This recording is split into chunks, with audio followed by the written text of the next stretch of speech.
¿Dónde avanzamos la clase pasada? Sé que comenzamos a ver, hicimos en realidad una muy buena clase de repaso de la bolilla 1, terminamos la bolilla 1 cuando estuvimos de manera presencial. Eh, Hablamos de la clasificación de los contratos, con eso terminamos la bolilla 1 y después comenzamos ya con los elementos.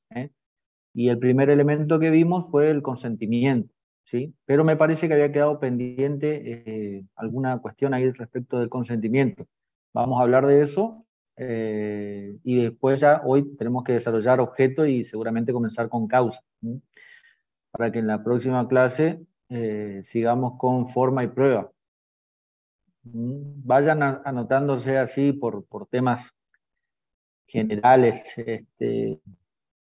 no tanto por bolillas, porque por ahí vamos a alterar el orden, tal vez sepan, en la bolilla primero estudiamos los conceptos generales de la materia y después comenzamos con los elementos. Y ahí vamos a ver consentimiento, objeto, causa, que son los tres elementos. Después vamos a ver forma, capacidad, que son presupuestos del contrato, prueba, ¿sí? Y efectos, ¿sí? En ese orden medianamente lo vamos a hacer. Y luego terminamos con algunos efectos particulares de los contratos bilaterales, ¿sí? Y ahí vemos el tema garantías. Eso es ya antes del examen. Bien. ¿Hasta dónde avanzamos con consentimiento? Yo mientras voy a ir buscando el Power para compartirles.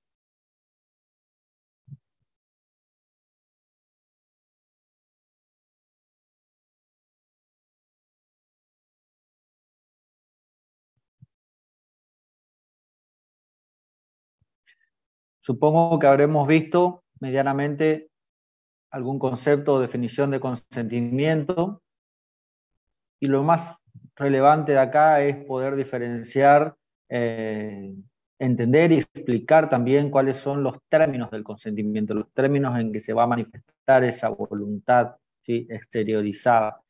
Eh, y a su vez, los términos del consentimiento, la oferta y la aceptación varía de acuerdo a qué régimen nosotros apliquemos, ¿sí? No es mismo hablar de la oferta de consumo que la oferta dispuesta para los contenidos paritarios, para los contratos paritarios, perdón. Tampoco es lo mismo la aceptación en uno y otro régimen. Por eso yo les había presentado aquella vez cuadrito donde hicimos la comparación entre las características de una y otro término, ¿sí?, del consentimiento en los distintos regímenes. Eso es muy importante, lo más saliente, si se quiere, del tema consentimiento sea esto. Me parece que esto es lo que nos pudo haber quedado pendiente, el consentimiento entre presentes y entre ausentes. ¿Es así? ¿Recuerdan? Sí, profe, hasta ahí que esas últimas dos diapositivas iba a explicar Eso es lo que ahora. faltaba. Bueno, perfecto. Sí. Bien, el tema del consentimiento entre presentes y entre ausentes, si yo les pregunto a ustedes, con solo ver el título, ¿qué les parece? ¿A qué haría alusión esto? Presumiendo y de paso ya repasando que ustedes conocen qué es el consentimiento, ya, ¿no? A esta altura sabemos que es un consenso, una coincidencia entre las distintas manifestaciones de voluntad provenientes de tantas partes como tenga el contrato, ¿no? Entonces, ¿qué será este consentimiento entre presentes y entre ausentes? También sabemos que el consentimiento o esa exteriorización de voluntad, mejor dicho, anterior a la coincidencia, tiene que expresarse necesariamente en uno de los dos términos del consentimiento. O va a ser una oferta o va a ser una aceptación. Y en esa etapa de negociación pueden las partes ir alternando esa dinámica. Entonces, vuelvo a preguntar, ¿qué será el consentimiento entre presentes o entre ausentes? ¿A Al qué estaríamos consentimiento haciendo según el lugar y el tiempo. Bien. Sí, En relación lo al tiempo, lógico. porque en la cuando comenzaba, o sea, en el siglo pasado, había tantas distancias que para poder dar el consentimiento se daban tiempos distintos. Sí, bueno, con solo ver el tema nosotros podemos hacer alusión a una cuestión espacial o geográfica. ¿Mm? Cuando hablo de geográfica o espacial me refiero justamente al lugar, ¿mm?, en donde cada uno de los contratantes iba a estar al momento de prestar el consentimiento, ¿sí? Esta terminología no es nueva, ¿sí? Viene incluso del Código de Vélez, porque se entendía, justamente como dice la compañera, que por la cuestión de distancia que Profe, podía llegar a disculpe, haber entre uno y otro, sí, profe, quería preguntarle si me puso presente Loredana López, porque recién me anda mi micrófono, cambié de auricular. Loredana, vamos a verlo al final, después de la clase. ¿Mm? Dale, profe, estamos. Ya la parte de asistencia, la etapa de asistencia terminó, estábamos desarrollando la clase. Después al final, recuérdeme o déjemelo escrito en el chat y lo veremos. De todas formas, si usted estuvo presente al momento de asistencia y dio su presente, va a estar presente. Si no, seguramente va a estar ausente. Volviendo al tema, justamente presentes y ausentes. Cuando las partes que iban a celebrar el contrato, que iban a prestar su consentimiento, se encontraban en diferentes lugares, geográficamente hablando, se presumía que junto a la cuestión espacial también iba a haber una cuestión temporal. ¿Mm? ¿Por qué? Porque justamente se presumía, vuelvo a decir, que si los contratantes estaban en distintos lugares, era probable que entre la oferta y la aceptación, o entre el envío de la aceptación y la recepción de esa aceptación por parte del oferente, que es lo que daría el nacimiento al contrato, iba a pasar un lapso de tiempo. Entonces, las reglas de uno y otro caso no eran las mismas. ¿Por qué no eran las mismas? Porque no era lo mismo que los contratantes estén en un mismo lugar y en tiempo real, dándose la aceptación, haciéndose la oferta, lo que haría que el contrato quede perfeccionado en ese mismo momento y nadie discutiría esas cuestiones, a que los contratantes estén en distintos lugares y entre el envío de la aceptación y la recepción de la aceptación pueda pasar un tiempo. ¿Por qué iba a ser complicado en este sentido? Porque ahí vamos a tener que preguntarnos, bueno, ¿en qué momento quedó perfeccionado el contrato?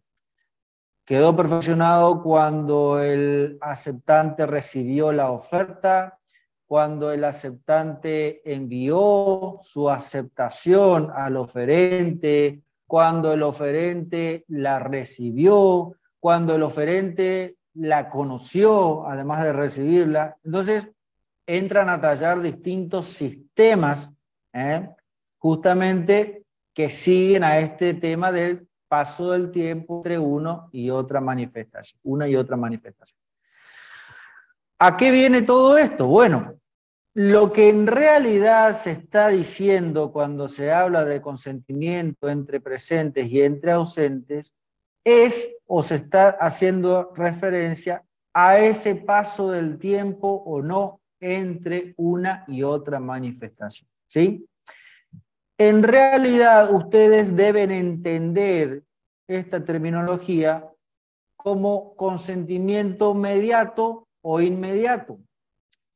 Porque lo que nos interesa a nosotros, justamente para poder establecer cuándo el contrato queda formado, no es el lugar en el que están los contratantes. Eso no nos interesa. Lo que a nosotros nos interesa es si pasa o no un tiempo entre la oferta y la aceptación o viceversa. Ustedes me dirán, bueno, ¿por qué hablamos entonces de, por qué no decimos directamente consentimiento mediato o inmediato? Justamente porque, como les dije, es una terminología que viene de la época del código. Y antes, por los medios de comunicación que había, era normal que a la cuestión espacial se le asocie la cuestión temporal. ¿Mm? Hoy en día, esa cuestión no la tenemos. ¿Por qué? Tranquilamente nosotros podemos estar, y fíjense, ahora ustedes, la mayoría de ustedes están en Goya y yo estoy a 500 kilómetros acá en el Chaco. Y estamos comunicados en tiempo real. Bien podríamos ahora no estar dando una clase, sino celebrando un contrato. Bien podría yo estar ofreciéndoles un determinado bien, exteriorizando mi voluntad en ese sentido, y algunos de ustedes poder aceptar del otro lado mi oferta, entonces así quedar formado nuestro contrato. Y si bien no estamos en el mismo lugar, el consentimiento, ¿cómo sería?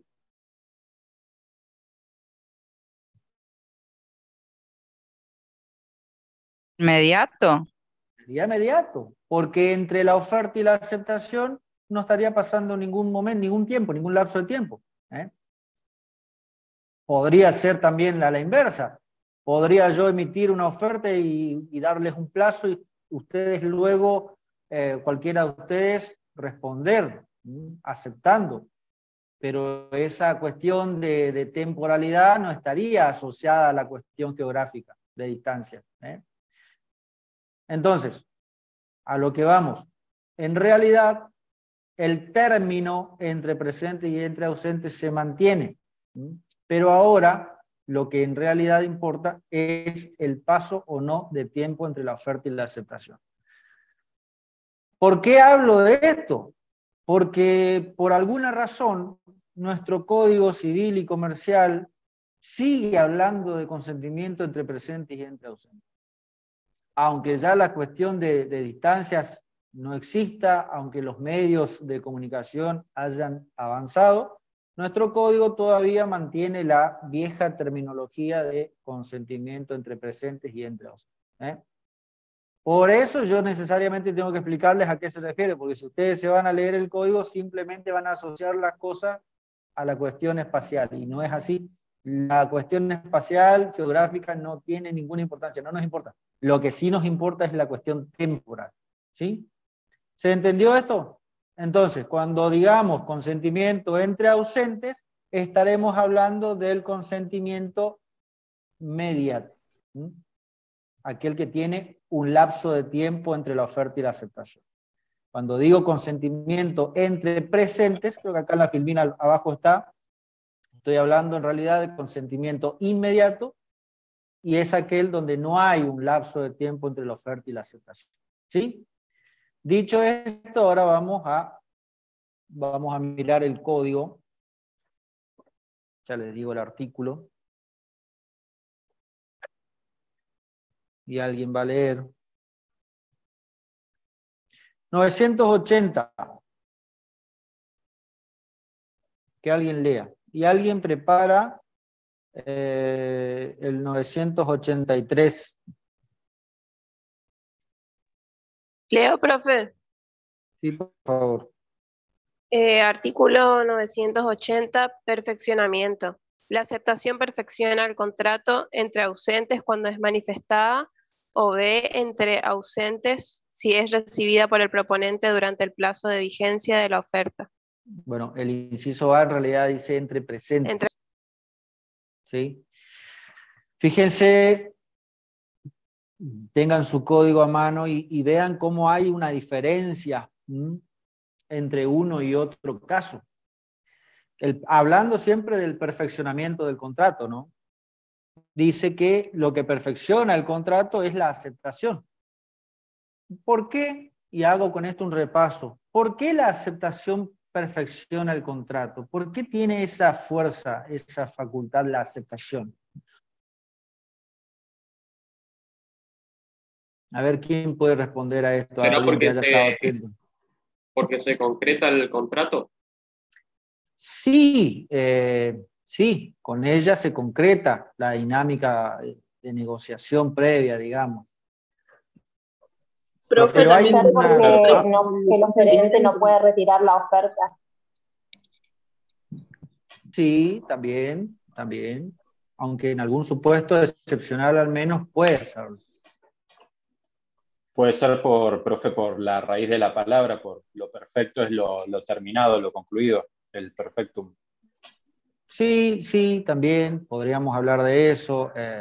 El perfeccionar cualquier cosa hace alusión a terminarlo, ¿no? A concretarlo. También por algo usamos ese término en este caso. Pero tiene que ver con algo que caracteriza a la aceptación. Y es que la aceptación, sobre todo en los términos de los contratos paritarios, en los contratos negociados, en los que estamos hablando ahora, porque el 980 forma parte de ese modelo contractual, dice que la aceptación, ¿cómo tiene que ser? Lisa y llana. Lisa y llana. ¿Y eso qué significa? Que lo acepta sin presentar ninguna modificación, digamos. ¿Que acepta qué? La oferta, como es. Exactamente.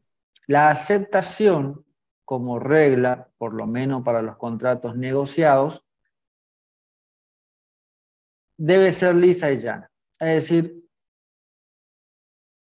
se acepta la oferta tal y como viene predispuesta. Por eso es que tiene la capacidad para perfeccionar el contrato, porque si tengo una oferta y tengo una aceptación a todo lo que en esa oferta se diga, no hay nada más que discutir.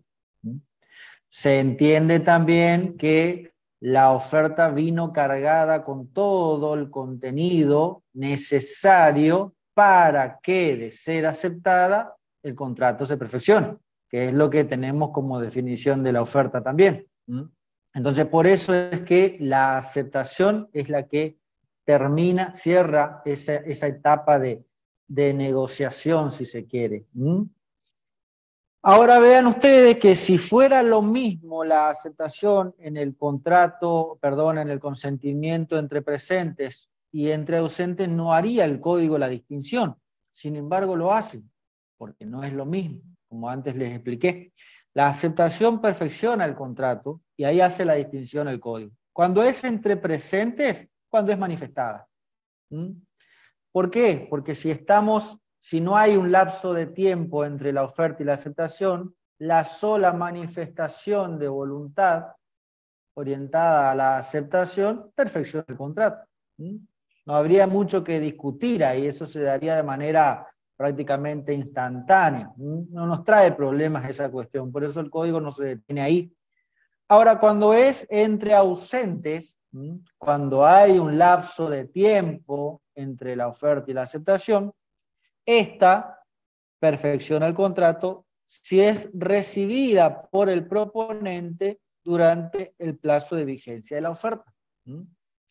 Y ahí remarquen o subrayen en sus códigos la palabra recibida, porque la palabra recibida en realidad lo que está haciendo ahí es marcar cuál es el sistema que va a adoptar el código para darnos una regla en cuanto a qué momento queda, cuándo es el momento en que queda concluido el contrato, cuando no es entre presentes.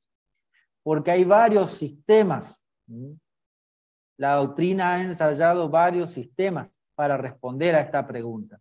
Uno de los sistemas es la declaración, el sistema de la declaración, y ahí este sistema lo que entiende es que el contrato queda perfeccionado cuando el destinatario de la oferta exterioriza su voluntad aceptando. Según este sistema, con la exteriorización ya alcanza. Es el sistema que se adopta cuando el consentimiento es entre presentes, porque vieron que dice cuando es manifestada la aceptación. Pero si hay un lapso de tiempo, puede pasar que la sola manifestación de voluntad orientada a la aceptación en realidad no llegue al destinatario, que es el oferente. Entonces, puede haber problemas. Ya vamos a ver un ejemplo para que se concrete todo esto. Otro sistema es el de la expedición. La aceptación es enviada al oferente. Ahí es donde queda concluido el contrato. No solo exteriorizada, sino enviada. Otro sistema es el de la recepción. Según este sistema, el contrato queda concluido cuando el oferente recibe o puede recibir la aceptación. Y por último, el de la información, que es cuando el oferente no solo recibe la aceptación, sino que además la conoce, ¿sí? De todos esos sistemas, hay uno que es el que adopta nuestro código para los contratos, o mejor dicho, para el consentimiento cuando es entre ausentes. Y es el de la recepción. ¿Mm? ¿Estamos? Pongamos un ejemplo un poco más claro para ver si todo esto podemos llevarlo a la práctica, porque hasta ahora pueden pensar ustedes, y bueno, pero ¿para qué todo esto? O sea, si de última, cuando el destinatario de la oferta reaccione y emita su aceptación, podría quedar concluido el contrato, sin ningún problema. Bueno, imagínense que la oferta tenga un plazo durante el cual el aceptante tiene que emitir su aceptación. ¿Mm? Imagínense que el contrato se está llevando a cabo por correo electrónico. ¿Mm? Las partes no están en el mismo lugar, o sí están en el mismo lugar geográfico, pueden estar en la misma ciudad, pero aún así están contratando vía correo electrónico. Entonces, evidentemente va a haber un lapso de tiempo necesario entre uno y otro término, porque el oferente hará la oferta al 1 o 2 días, 3 o 4, o durante el plazo de la oferta el aceptante emitirá su aceptación.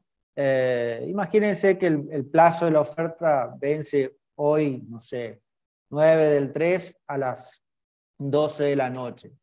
El aceptante emitió su aceptación vía correo electrónico. ¿Mm? Y resulta que el oferente no recibió el correo electrónico. Recibe el correo electrónico mañana, es decir, 10/3. ¿Qué pasa ahí? ¿Tenemos contrato perfeccionado o no?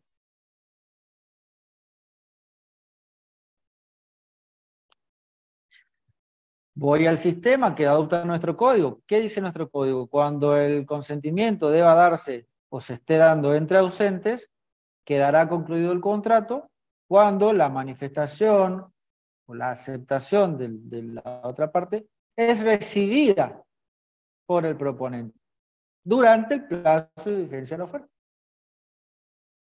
En el caso, debería poder contemplar el tiempo de la comunicación, digamos. Bueno, pero vuelvo al ejemplo. No recibió el correo. Y no, Pero se entonces puede no, profe. comprobar que el correo salió, Pero ¿cuál es el sistema que adopta nuestro código? la recepción. Si el sistema fuera la expedición, fíjense acá el Power, queda concluido el contrato cuando la aceptación es enviada al oferente. Ahí sí podríamos decir, bueno, yo envié el correo, si soy el que va a aceptar. Pero el sistema que adopta el código es la recepción, no la expedición, ni tampoco la declaración. Es la recepción. Entonces lo que va a concluir el contrato ahí es que el oferente reciba o pueda recibir la aceptación. No alcanza con que el aceptante haya enviado el correo electrónico en nuestro ejemplo. En ¿Se ese entiende? caso también el que envía tiene que poder tener la seguridad de que se recibió su aceptación. Bueno, si fuera un contratante diligente, pediría una confirmación de recepción, pero bueno, vamos a suponer que no la pidió. En ese caso, no hay contrato, a menos que, bueno, después el oferente de alguna manera prorrogue el plazo de vigencia de la oferta, ¿no? Pero puede no querer hacerlo. ¿Mm? Entonces, no habría contrato. ¿Se dan cuenta cómo la cuestión se puede? A ver, por ahí entre dos vecinos de la misma ciudad que están negociando la compra del auto de uno, no habría demasiado problema, pero imagínense en contratos importantes, entre empresas, por ejemplo, que mueven mucho dinero. La cuestión ya no sería superficial, ¿no? Bueno, Para eso están las Profe. reglas del código. Sí. Disculpe, una consulta. Respecto a eso del mail y a qué es recepción. Por ejemplo, si yo envío un mail confirmando la aceptación de la oferta, ¿no? Y la casilla el mail es recibido en la casilla de correo del que emitió la oferta. ¿Eso ya podría considerarse como recepción o necesariamente Sí, tiene que señor. abrir el mail? No, señor, porque justamente el sistema que se adopta es el de la recepción y no el de la información. Ahora vamos a ver un poquito qué es recepción. Claro, el otro mismo artículo. caso Por sería eso, si le llega una carta por correo analógico, digamos, sería lo mismo. Si ya el cartero entregó la carta, ya sería una recepción. por eso fíjense, en el 983 en realidad se habla de esto, no solo dice cuando el oferente recibe, sino también cuando puede recibir. Ese puede recibir hace alusión a que la manifestación de voluntad de la otra parte esté dentro de su margen de conocimiento, ¿sí? O sea, si no conoció es porque fue negligente, no porque no pudo haber conocido. El hecho de que no Perfecto. abra el correo Gracias. electrónico, en realidad no se informó, ¿sí? No se informó, no conoció la aceptación, pero no porque no la haya recibido. La recibió. Perfecto, muchas gracias. Si dijéramos que estamos bajo el sistema de información, ahí sí tendríamos que decir, bueno, el contrato no se perfeccionó porque el destinatario no abrió su correo electrónico. Pero el sistema no es el de la recepción. Vamos a ver el 983, que nos va a explicar un poco más a qué hace alusión la recepción, ¿sí? ¿Cuándo hay recepción? El 980 nos dice cuál es el sistema y el 983 nos dice cuándo hay recepción. Lean, por favor.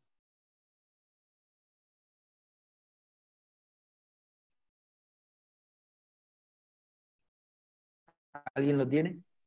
Sí, profe, lo leo. Artículo 983. Recepción Sí. de la manifestación de la voluntad. A los fines de este capítulo, se considera que la manifestación de voluntad de una parte es recibida por la otra cuando ésta la conoce o debió conocerla. Trátese de comunicación verbal, de recepción en su domicilio de un instrumento pertinente o de otro modo útil. Exacto. ¿Vieron? Ahí nos aclara el código mismo cuando hay recepción. Cuando la parte la conoce, es nuestro ejemplo cuando abre el mail, o cuando pudo conocerlo, o debió conocerlo, dice el código. ¿Sí? Ya estaba el mail en su casilla de correo y no lo vio, pero porque no abrió el correo, no porque no haya estado ahí. El ejemplo que siempre doy yo es cuando, bueno, ahí Guillermo también creo que tocó ese tema, cuando el cartero deja la carta en el buzón de la entrada de nuestras casas, y bueno, recibimos la carta, no la abrimos, bueno, pero no abrimos el buzón nosotros, es una cuestión ya de la parte.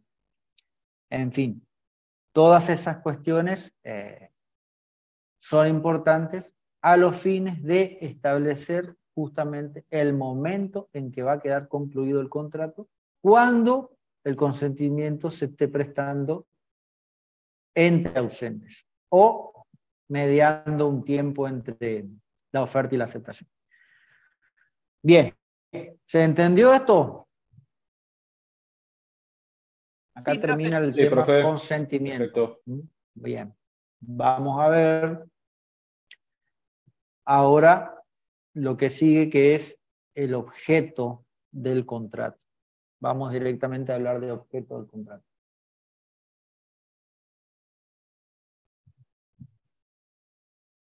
Voy a compartir el Power de objeto.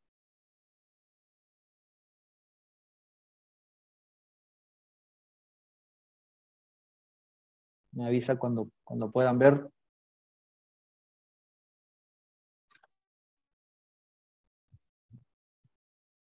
Ahí se ve, profe. Sí, se ve, profe. Bueno, perfecto. Bien. Bueno, el tema del objeto del contrato en sí es uno de los elementos que más trabajo le ha dado a la doctrina, tal vez, en cuanto a su conceptualización. Y esto por una deficiencia, si se quiere, en la regulación que teníamos de objeto en el código de Vélez, ¿sí? ¿Por qué? Cuando en el código de Vélez se hablaba del objeto de los actos jurídicos, se decía que eran las cosas y los hechos, ¿sí? El problema que se generó básicamente era en torno a cuál era el objeto del contrato. Bueno, el código de Vélez en los actos jurídicos decía que el objeto de los actos jurídicos eran las cosas y los hechos. Haciendo un estudio comparativo, lógico, entre lo que va a ser el género, que son los actos jurídicos, y la especie, que son los contratos, bien podría decirse, como muchos autores dijeron en ese momento, que el objeto de los contratos también iban a ser las cosas y los hechos, porque si del género se dice eso, es lógico que también de una de las especies se diga lo mismo, ¿sí?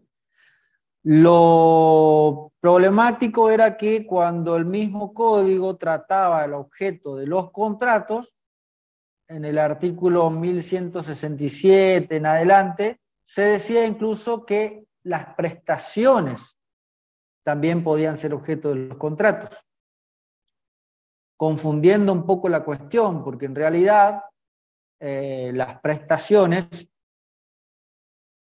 son objeto de las obligaciones, no de los contratos. Si hay un lugar que deban ocupar las prestaciones dentro del contrato, va a ser el lugar de los efectos, no del objeto. Sin embargo, esto dio mucho que hablar entre las doctrinas, porque ya les digo, unos doctrinarios afirmaban que el objeto de los contratos, siguiendo la línea de los actos jurídicos, eran las cosas y los hechos. Otros decían que podían ser las prestaciones también. Otros autores como Moset Durraspe iban a decir que lo del contrato son las relaciones jurídicas que se crean. En fin, no hubo hasta la entrada en vigencia de este código una cuestión clara al respecto, ¿sí? Lo positivo que trae nuestro nuevo código es que respecto de este asunto vamos a tener nosotros en el artículo 1003, que ya les digo pueden ir mirando, algo que se conoce como remisión. Remisión. Si ustedes comienzan el artículo 1003, que es el artículo que habla o comienza a hablar del objeto de los contratos, dice que se aplican al objeto del contrato las disposiciones de la sección primera, capítulo 5, título cuarto del libro primero de este código. Y después empieza a dar una serie de características que tiene que tener el objeto del contrato. Pero primero está esa remisión. Esa remisión no es ni más ni menos que enviarnos a ver qué es lo que el código dice respecto de los objetos, del objeto de los actos jurídicos. Puntualmente vayan a ver el artículo 279, que es donde se habla del objeto de los actos jurídicos. 279, objeto del acto jurídico, y dice: el objeto del acto jurídico no debe ser un hecho imposible o prohibido por la ley, contrario a la moral, a las buenas costumbres, al orden público o lesivo de los derechos ajenos o de la dignidad humana. Tampoco puede ser un bien que por un motivo especial se haya prohibido que lo sea. De alguna manera completa también las características, o haya por lo menos similitud entre las características que están en el artículo 1003.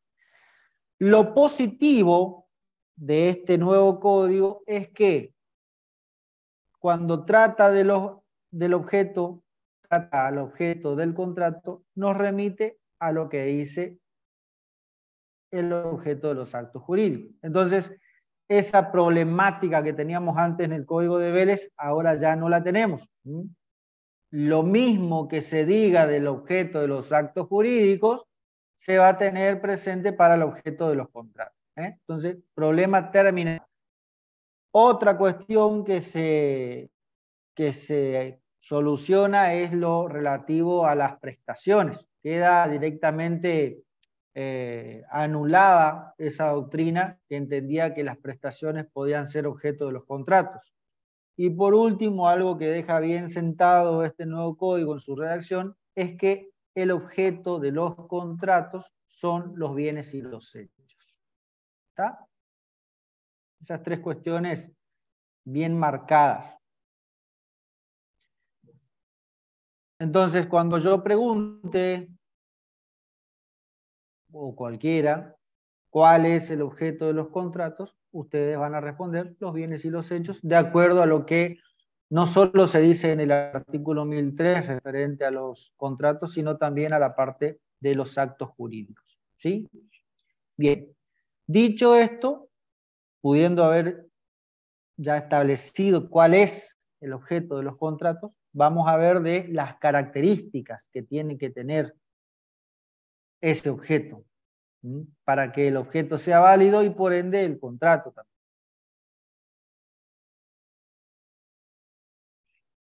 La primera característica que tiene que tener el objeto del contrato es que tiene que ser posible. El artículo 1003 dice eso, después de la remisión, dice de ser lícito posible. Dos cuestiones vamos a anotar respecto de esta característica, respecto a la posibilidad.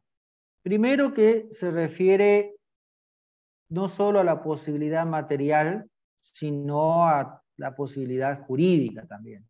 ¿Sí?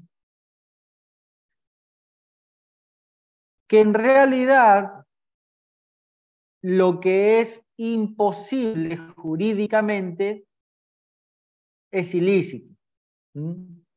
Entonces, hablar de imposibilidad jurídica es prácticamente lo mismo que decir ilicitud. Porque un objeto contrario al orden jurídico, de alguna manera, es ilícito, ya sea porque contraría la ley o porque contraría incluso al orden público o la moral y las buenas costumbres, de acuerdo a lo que dispone también el 279. ¿Sí? Y otra cuestión importante respecto de la posibilidad es que estamos hablando aquí de la posibilidad al tiempo de celebración del contrato. O sea, ese requisito que vamos a pedirle al objeto, lo vamos a tener presente al momento de la celebración del contrato, para darle nacimiento. ¿Por qué digo esto? Porque si una vez celebrado el contrato y durante su íter, durante su vida, el objeto se torna imposible, seguramente se va a extinguir el contrato. Pero por otro camino, por otro mecanismo, por otro carril distinto, ¿sí? Al que sería la inexistencia de la posibilidad en la celebración. ¿Sí? Esas dos cuestiones tienen que tener en cuenta. Para hablar de posibilidad material, la regla es que atento también a la patrimonialidad que tiene que estar en el contrato, la regla es que las cosas estén en el comercio, o sean susceptibles de valoración económica.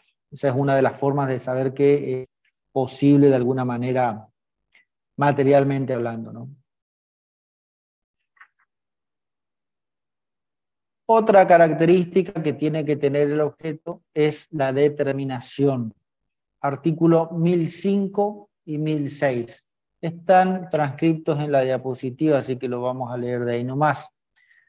Cuando el objeto se refiere a bienes, acá se hace la distinción, cuando hablamos de bienes, estos deben estar determinados en su especie o género, por lo menos, según sea el caso, aunque no lo estén en su cantidad, si esto puede ser determinado luego. Es determinable cuando se establecen los criterios para su individualización. O sea, mínimamente, aunque sea en su especie o género, la cosa o bien que va a ser objeto del contrato tiene que estar identificada. Yo acá noto siempre este ejemplo para no olvidarme. No puedo decirle a un contratante te vendo un animal, simplemente así. Tengo que por lo menos establecer alguna característica más. Es un caballo, es una vaca, es un toro, o de tantos pesos por lo menos, ¿sí? Lo mismo si fuese un auto, una casa o lo que sea, ¿no? Por lo menos en su especie o género, ¿sí? Las partes tienen que determinar el objeto del contrato. Después el artículo 1006 dice, las partes pueden pactar que la determinación sea hecha por un tercero. En caso de que el tercero no realice la elección, sea imposible o no haya observado los criterios establecidos por las partes o por los usos y costumbres, puede recurrirse a la determinación judicial, petición que va a tramitar por el procedimiento más breve. O sea, las partes por lo menos tienen que, si van a determinar el objeto del contrato, tienen que establecer la especie o el género, ¿sí? O bien pueden establecer los parámetros o criterios para su individualización al momento del cumplimiento, ¿sí? Que es el límite que tenemos para determinar el objeto, ¿no? Si las partes no lo hacen, o si pactan que será hecha por un tercero y aún así este no lo hace, en última instancia lo va a hacer el juez, ¿sí? Pero el procedimiento más breve, procesalmente hablando. Esto lo que nos deja bien claro es que no podemos llegar al momento del cumplimiento del contrato sin haberse determinado el objeto. De hecho, en última instancia, o por sí o a través de peritos, lo va a hacer el juez. Pero el objeto tiene que estar determinado.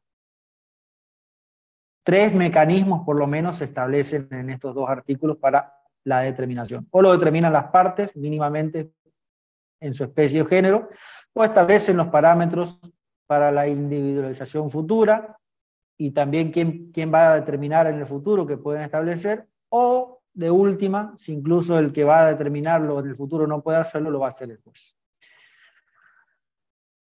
Licitud. El objeto tiene que ser posible, determinado, lícito. Y respecto a la licitud, nosotros siempre pedimos al alumno que tenga en cuenta esta clasificación de objeto ilícito que hace el autor que seguimos, el autor clásico que seguimos, Moset y Turraspe.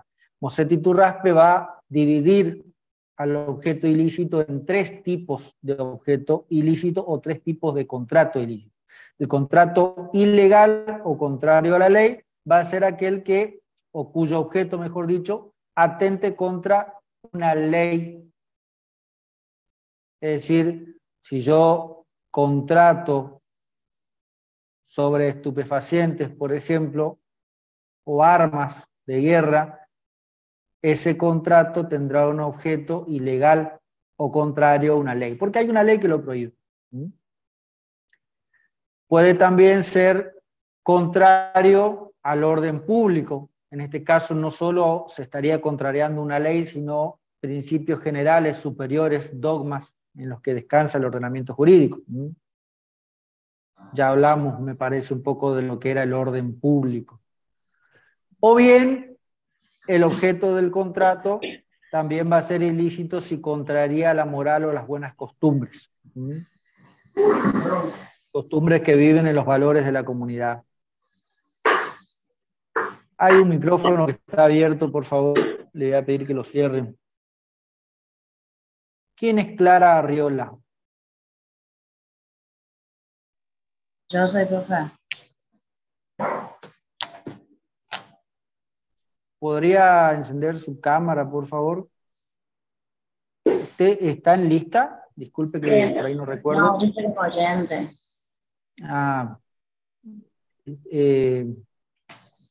Bueno, pero ¿tiene la intención de la materia libre o en qué carácter, digamos, está? Sí, tengo la intención de Rendirla. ¿De dónde es usted? De Goya. ¿De Goya? Bueno, de todas formas es una clase, por hoy que desee no hay problema, pero es una clase cerrada esta, porque forma parte de un cursado, ¿sí? Del cursado de una materia. En todo caso, si pretende estar en este carácter durante las clases, deje por lo menos un mensaje en el chat con sus datos y lo vamos a consultar en todo caso con el titular de cátedra, ¿sí? Respecto de su permanencia. Bien. Cierre su micrófono por ahora, por favor, para que no interrumpa.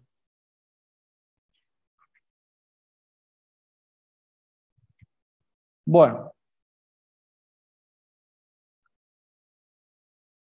Otra de las características, tal vez la más importante que tiene que tener el objeto del contrato, es la patrimonialidad. ¿Por qué digo la más importante? Porque, ¿se acuerdan cuando nosotros en la definición del contrato hablamos de la patrimonialidad? Que justamente la patrimonialidad era lo que distinguía al contrato de otros actos jurídicos. Bueno, la patrimonialidad que se le exige al contrato para ser tal va a tener que estar en el objeto, ¿sí? Es acá, es el objeto lo que va a tener que ser susceptible de valoración económica para poder decir entonces después que el acto jurídico que estamos celebrando es un contrato, porque el objeto del asunto del acto es susceptible de valoración económica. Vamos a ver lo que dice el artículo 1003. Debe ser lícito, posible, determinado, determinable, dice la segunda parte del artículo, susceptible de valoración económica. Y también corresponder a un interés de las partes, aun cuando éste no sea patrimonial.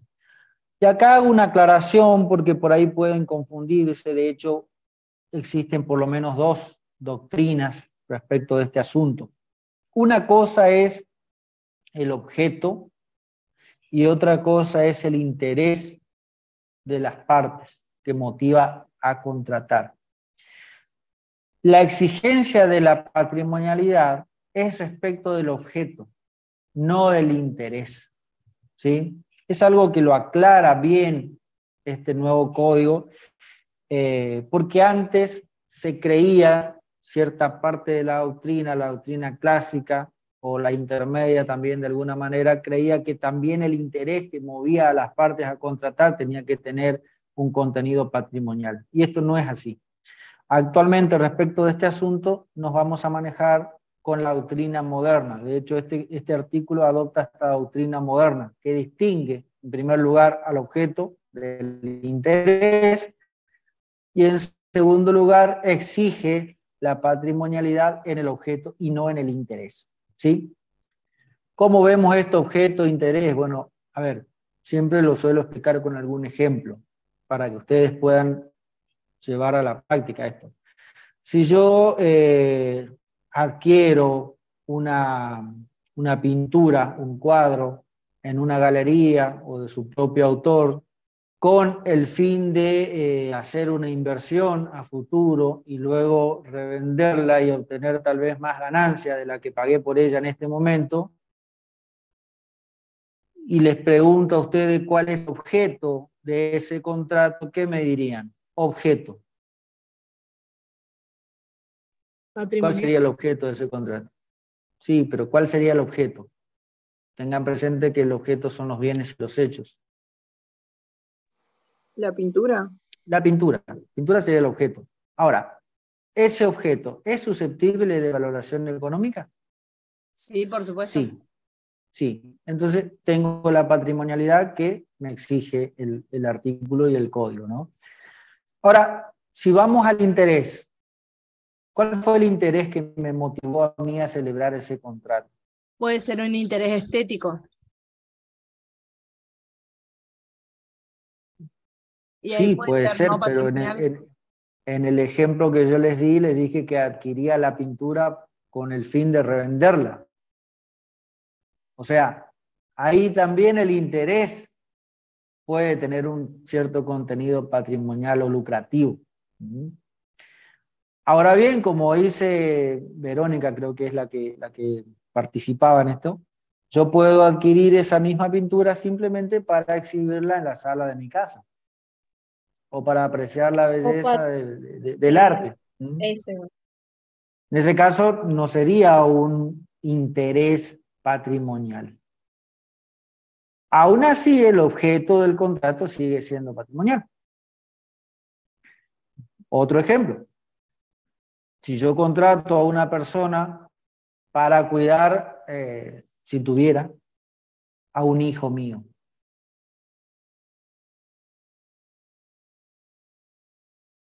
Y hago la misma pregunta. ¿Cuál es el objeto del contrato y cuál es el interés? El objeto del contrato, me dirán ustedes, será el servicio de esa persona puesto a disposición del cuidado del menor de edad. El interés que me motiva no es un interés patrimonial, es un interés afectivo o de otra naturaleza. Sin embargo, el objeto del contrato sigue siendo patrimonial. Porque a esa persona, por más que yo, la intención mía sea brindar protección a otra persona, a esa persona que va a cuidar a mi hijo tendría que pagarle. Su servicio tiene un valor. Entonces estaríamos ahí frente a un objeto patrimonial. O la donación, ¿ven la diferencia? profe. O la donación, exactamente. En una donación, ya la palabra misma lo dice, entendiendo que las donaciones son liberalidades, hay un ánimo, el animus donandi, el ánimo de beneficiar al otro de manera gratuita, ¿sí? Sin lugar a dudas, el interés que me motiva no va a ser patrimonial, será de cualquier otro tipo, pero no patrimonial. Sin embargo, el bien, objeto de la donación, tendrá un valor económico. Por eso las donaciones son contratos. Si no, ninguna donación podría ser contrato. ¿Entienden? Bien. Estas son las características que tiene que tener el objeto para ser válido. Ahora lo que vamos a ver en tres o cuatro diapositivas son lo que el programa llama casos o supuestos especiales del objeto del contrato.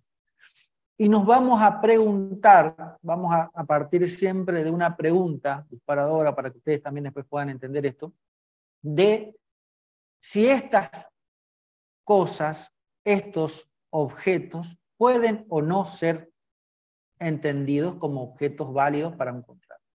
Y así vamos a hablar o vamos a preguntarnos si las cosas ajenas pueden ser objeto del contrato, o si los bienes futuros pueden ser objeto del contrato, o si las cosas litigiosas o sujetas a gravámenes pueden ser objeto del contrato. Y también vamos a hablar de la herencia futura, si puede ser o no objeto del contrato. ¿Sí? Para esto les voy a pedir que acompañen con la lectura del código, porque está todo esto en el código, en distintos artículos. Vamos a comenzar con el artículo 1008. ¿Pueden las cosas ajenas ser objeto del contrato? ¿Puedo yo vender, por ejemplo, algo que no es mío? Veamos qué dice el 1008.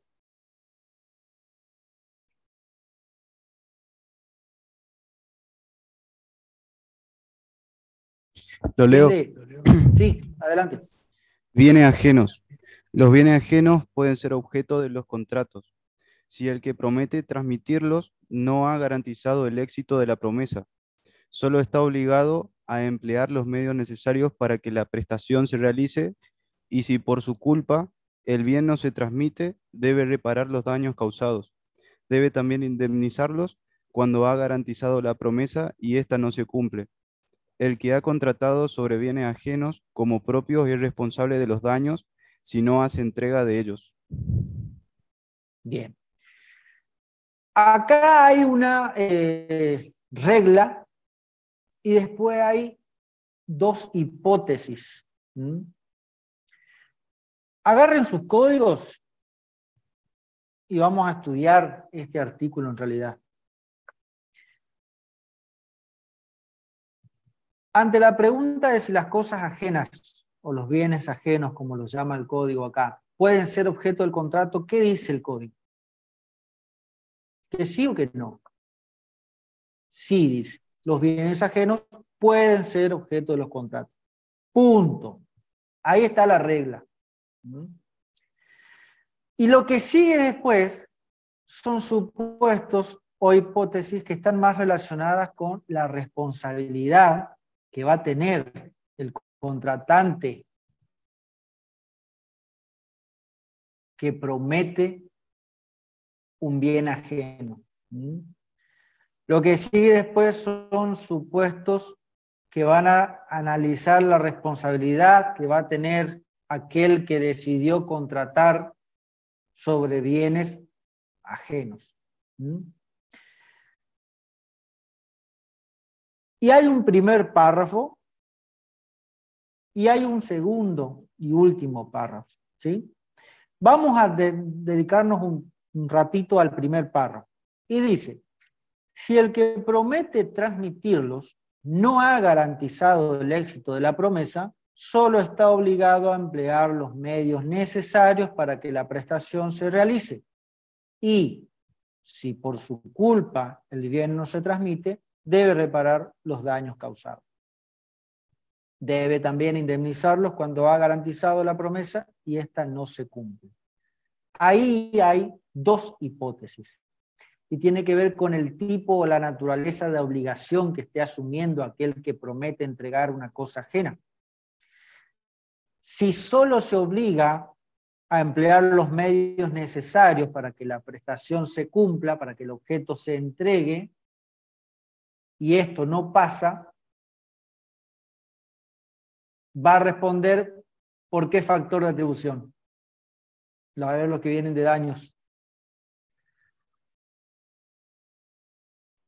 Se asume... Subjetivo, profe. ¿Cómo dijeron? Subjetivo. Subjetivos. ¿Por qué? Porque ahí está asumiendo una obligación de qué naturaleza. De medios. De medios, exactamente. Entonces, solo va a responder en ese supuesto si por su culpa el bien no se entrega. Porque si decimos que hay responsabilidad subjetiva, debe demostrarse por lo menos la culpa o el dolo para poder responsabilizar a la parte. Este artículo precisamente en daños. Debe también indemnizarlos, ahí vamos a la segunda parte de ese párrafo, cuando ha garantizado la promesa y ésta no se cumple. Cuando la parte que va a contratar sobre ajenas garantiza el éxito de la promesa, o sea, de lo que prometió entregar y esta no se cumple, ahí responde sin lugar a dudas. ¿Por qué factor? Objetivo, porque al Objetivo. garantizar está asumiendo una obligación de resultados. Exactamente. Como lo que asumió es una obligación de resultados, ni siquiera importa si tuvo o no tuvo culpa. Lo único que basta para responsabilizarlo es la no consecución del resultado garantizado, porque lo garantizó. ¿Estamos hasta ahí? Dos supuestos que pueden darse en el caso de que yo decida contratar o prometa entregar un bien ajeno. Va a depender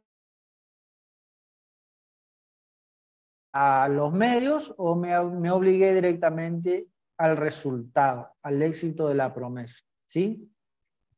Eso forma parte del segundo párrafo del artículo 1008 y es cuando el que va a contratar sobre una cosa ajena le hace saber a la otra parte que está contratando sobre cosa ajena.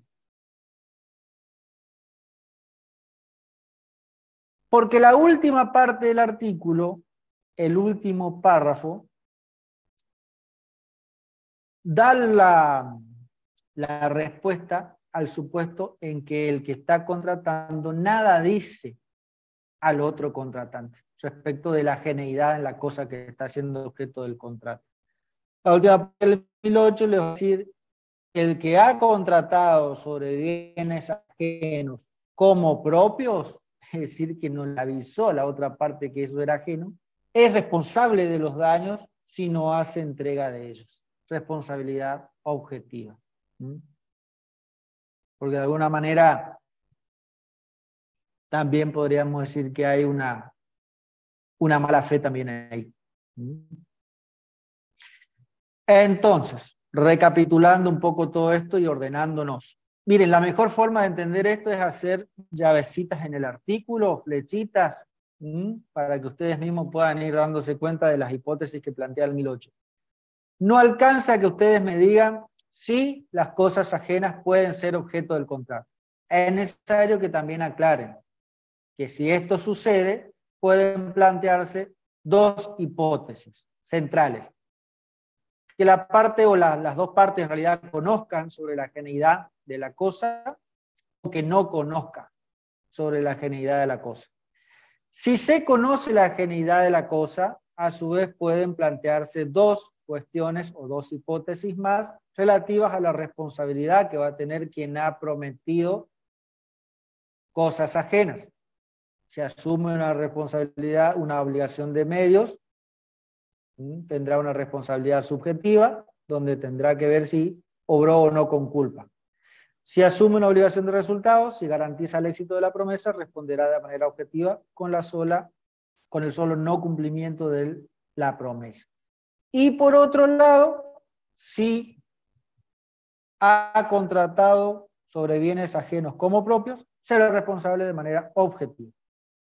Todo esto siempre y cuando el resultado no se dé, ¿no? Porque si el resultado se da, no pasa nada. No hay responsabilidad. Hablamos de responsabilidad siempre para el caso en que no se concrete la promesa. Que el bien ajeno no llegue a manos del otro contratante, diríamos. ¿Sí? Bien. Vamos al otro supuesto. Los bienes futuros, artículo 1007. ¿Pueden los bienes futuros ser objeto de los contratos? Artículo 1007 dice: los bienes futuros pueden ser objeto de los contratos. Otra vez, la regla es que sí. Pero ahí habla también de otras dos hipótesis. La promesa de transmitirlos está subordinada a la condición de que lleguen a existir, excepto que se traten de contratos aleatorios. Si bien es posible que podamos nosotros hoy celebrar contratos sobre bienes que todavía no existen, ese contrato queda sometido, vamos a decir, a una condición. ¿Qué es una condición? Una condición es un elemento accidental que agregan las partes al contrato. Lo mismo que puede ser el plazo, el cargo, son elementos accidentales añadidos por las partes. Bueno, la regla es que sí se puede, solamente que hay una aclaración, ¿sí? Que un contrato cuyo objeto es un bien futuro, en realidad queda sometido a una condición suspensiva. ¿Cuál va a ser esa condición suspensiva? Que el bien llegue a existir en el futuro. Ahí recién se va a perfeccionar, si se quiere, el contrato. Porque una condición suspensiva justamente suspende los efectos del contrato hasta que la condición se cumpla. Por eso es suspensiva. En otras oportunidades vamos a hablar también de otro tipo de condición que sigue a los contratos, que es la condición resolutoria. Una condición resolutoria es aquella que cumplida resuelve los efectos del contrato. O sea, el contrato nace y vive hasta que se da la condición resolutoria, y ahí se extingue. En este caso es al revés.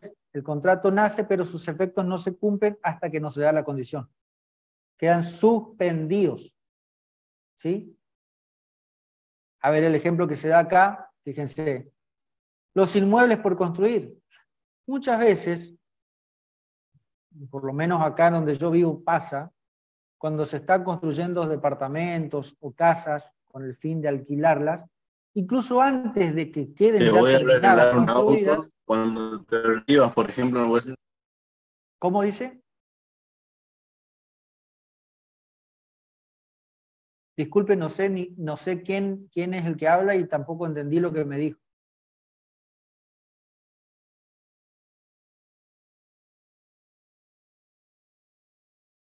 Bueno, les decía, suele Ahí me suceder. escucha, por favor, llegó tarde. Sí, lo escucho. Que no lo tengo en pantalla, no sé quién me está hablando. Silveira, ¿puede ser? Sí, dígame, Silveira. ¿Quién necesita saber cuál es su Benítez, pregunta? doctor. Benítez Ezequiel. Benítez. Ah, bien, Benítez, disculpe. ¿Cuál es su pregunta, Benítez? No lo escuché bien.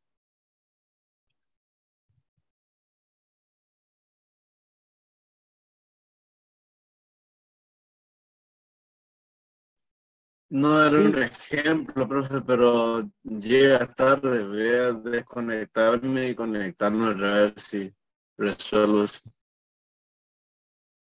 Sí, porque no lo logro entender, parece como que me está hablando muy lento. Le decía lo del ejemplo de los inmuebles por construir. A veces antes de que quede construido o que justamente llegue a existir el bien, ya se celebran contratos.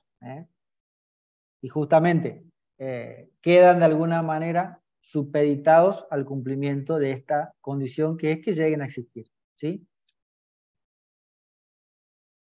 La regla entonces es, los bienes futuros pueden ser objeto del contrato, pero justamente por esta característica que va a tener el objeto, van a quedar sometidos a una condición suspensiva, es decir, suspendidos sus efectos hasta que se cumpla la condición, salvo que se trate de contratos aleatorios. Porque en los contratos aleatorios, la característica principal de ellos es que justamente las partes no conocen con certeza cuáles van a ser las ventajas del negocio.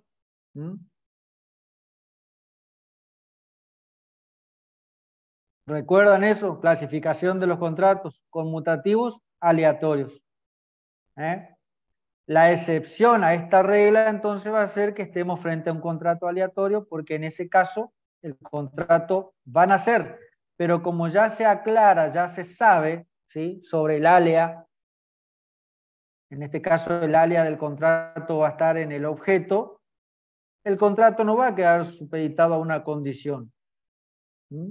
Nace y cumple sus efectos, solamente que, bueno, puede ser que el objeto no llegue a existir porque, por ejemplo, cuando se envía a un grupo de científicos a desarrollar un fármaco, una vacuna, no hay certeza de que lleguen a lograrlo o no. Entonces, el objeto del contrato, que en este sería ese fármaco, como el contrato es y está formado, redactado, plasmado como un contrato aleatorio, puede no llegar a existir y aún así ser un contrato que ha nacido y no ha sido necesario establecerle una condición suspensiva para sus efectos. Bien. Vamos a ver si podemos terminar con los supuestos especiales y después ya vamos al recreo. Un ratito más les pido. Bienes litigiosos o sujetos a gravámenes. ¿Pueden ser objeto del contrato? Sí, pueden serlo. Siempre y cuando esta característica se le haga conocer a la otra parte, en virtud del principio de buena fe. ¿Saben cuáles son las cosas litigiosas o sujetas a gravámenes? ¿Se les ocurre algún ejemplo? Un auto con una prenda, por ejemplo. Exacto. Sujeto a gravamen. O litigiosa es cuando está en algún litigio. ¿No? Exactamente. Fíjense lo que dice el artículo 1009. Los bienes litigiosos, gravados o sujetos a medidas cautelares pueden ser objeto de los contratos, sin perjuicio de los derechos de terceros. Quien de mala fe contrata sobre estos bienes, como si estuviesen libres, ahí se hace otra vez la distinción, ¿no? Debe reparar los daños causados a la otra parte si ésta ha obrado de buena fe. Ahí está la importancia de hacerle conocer esta situación a la otra parte para evitar justamente tener que indemnizar por el no cumplimiento o el resultado distinto al planteado en el contrato. Pero bien pueden ser objeto de los contratos los bienes grabados. Por último, busquen el artículo 1010 para ver si la herencia futura puede o no ser objeto de los contratos. ¿Saben lo que es la herencia futura? Primero. Lo que se va a heredar, ¿puede ser? Lo que se va a heredar, exactamente. Aquellos bienes que por legítima hereditaria yo sé que voy a tener, pero que para que eso suceda, ¿qué tiene que pasar? Que muera el titular. Muera el titular de esos bienes. Hasta que no se dé la muerte, esos bienes son herencia futura. Futura. La pregunta entonces, ¿puedo yo contratar ahora sobre bienes que voy a heredar en el futuro? No. ¿Qué les parece a ustedes? No. La regla es que no, exactamente. La regla es que no, justamente porque por un principio ético, básicamente, de no especular con la vida o la muerte de una persona, el código prohíbe que se contrate sobre esto.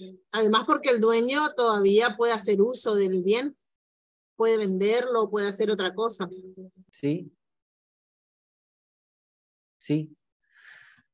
La regla es que no.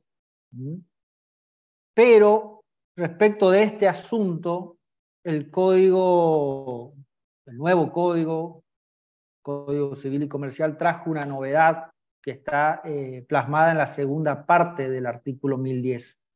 Se sigue manteniendo la regla, solamente que ahora se abre un poco la puerta a algunos supuestos, algunos pactos habilitados, siempre y cuando se cumplan ciertos parámetros, ciertos presupuestos, existe la posibilidad de que se contrate sobre herencia futura.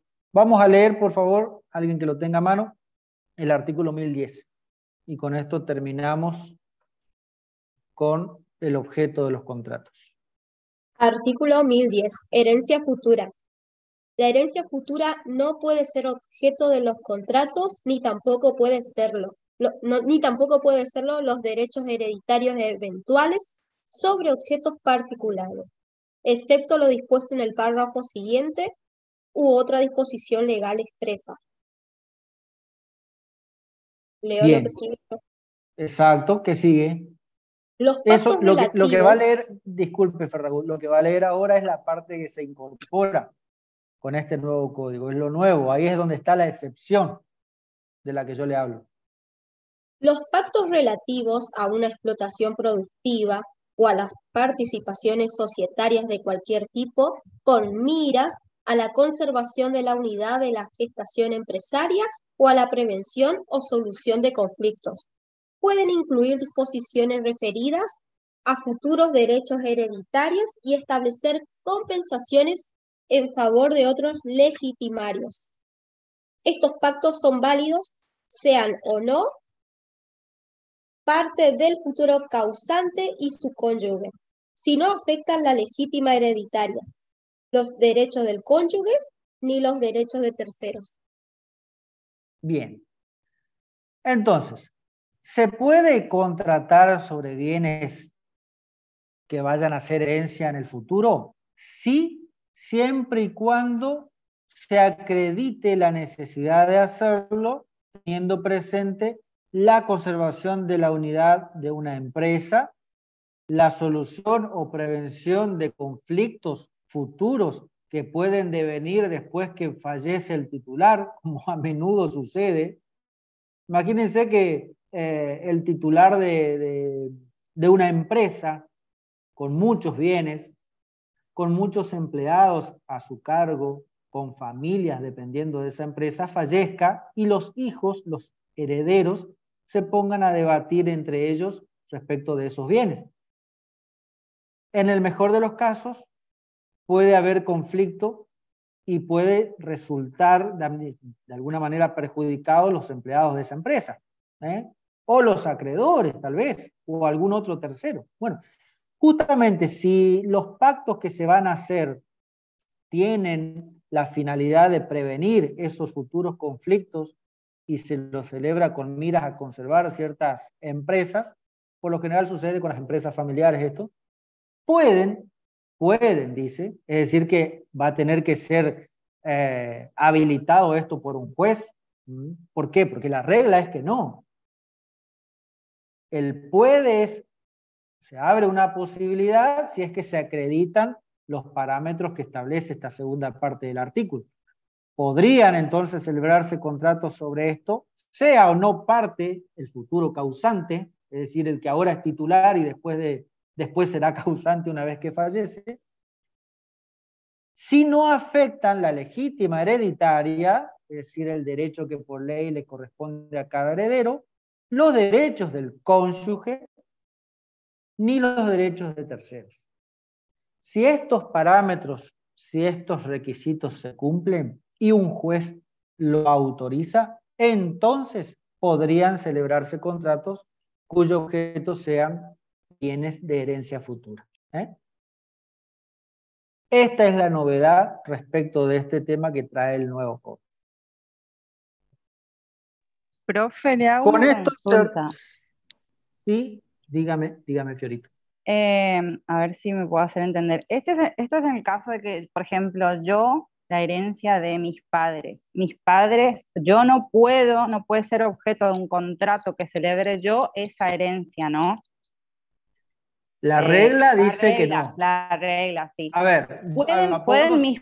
Sí, dígame. No, la pregunta igual es, ¿pueden mis padres celebrar un contrato en donde el objeto sea esa herencia que en realidad es una herencia, va a ser mía, digamos? A ver, si el titular es su padre, ahí no sería un contrato sobre herencia futura, sería un contrato simple, común y corriente entre el dueño de algo con otra persona. Acá de lo que estamos hablando acá es si el que todavía no es titular sabe que va a heredar en el futuro, pero todavía no heredó, si ese puede celebrar un contrato teniendo como objeto esos bienes. En un ejemplo muy sencillo, vamos a suponer que tengo un padre que es titular de un campo de 100 hectáreas, que tiene 2 hijos y tiene una esposa, y ese bien es un bien ganancial.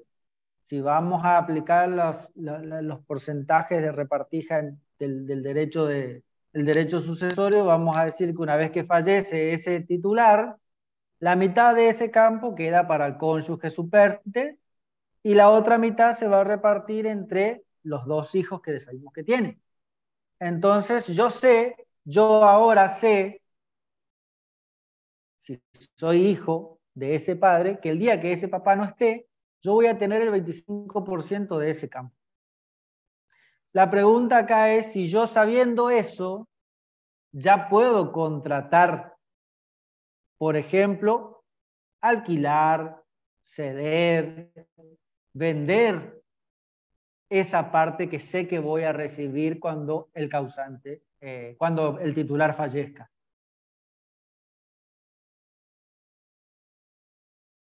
Esa es la pregunta. La regla me dice que no. La excepción me dice que sí, siempre y cuando se cumplan los parámetros que se establecen acá.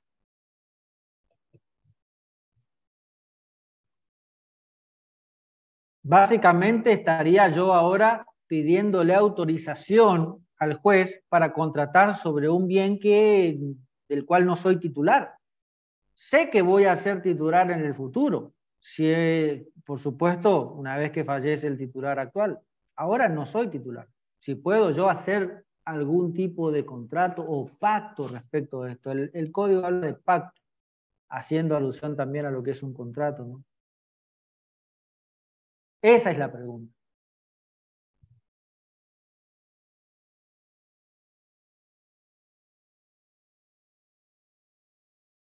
¿Se entiende, Fiorito? Sí, sí, profe, sí, sí. Sí, gracias. No sé si respondo a su pregunta. Sí, sí, sí, sí, en realidad era por una cuestión, no, entiendo lo que usted me decía, pero es una pregunta que no es lo que yo quiero saber es si, por ejemplo, eh, mis padres pueden hacer una donación a una persona de una herencia futura mía. Bueno, respecto de la donación, hay una cuestión muy importante, una prohibición en realidad, que es que nadie puede desprenderse de todo su patrimonio, justamente para proteger a los legítimos hereditarios. Después cuando veamos nosotros el contrato de donación, ahí vamos a ver esto. Pero siempre y cuando no se esté desprendiendo de todo el patrimonio, su padre bien podría donar a un tercero, ¿no? Estamos hablando de un tercero, no a uno de los futuros herederos, porque si es un futuro heredero, sí, un pues eso tercero. puede ser, después de eso puede ser traído a colación y bueno, otras acciones sucesivas, digamos. Pero en principio le digo que sí, puede. Bueno, profe, gracias. ¿Sí? ¿Quién más preguntaba?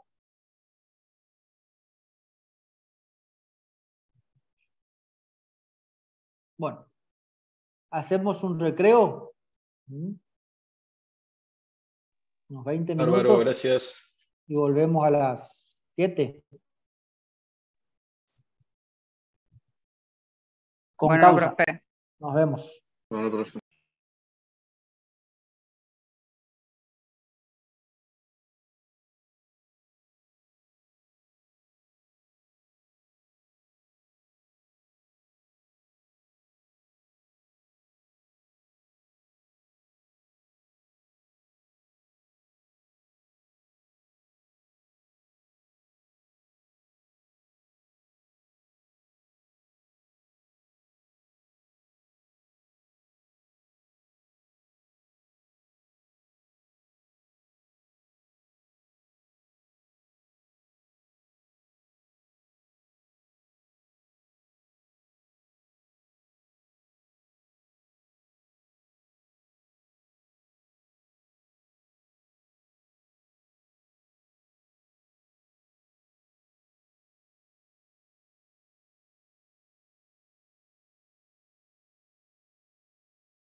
Justo estaba leyendo y se me mete encima.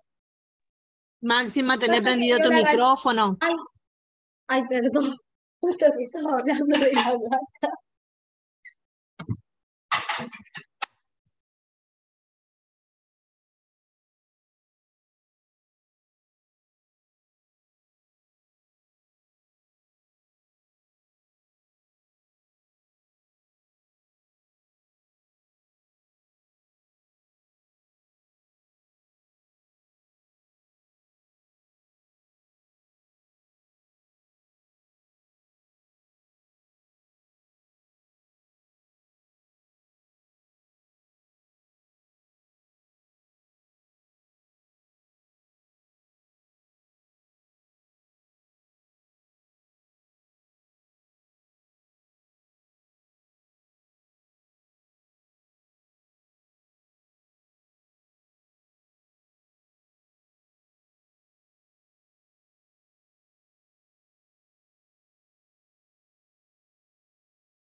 Ahí escribí en el chat Santiago Varela, no lo tengo en lista, también es oyente, estimado.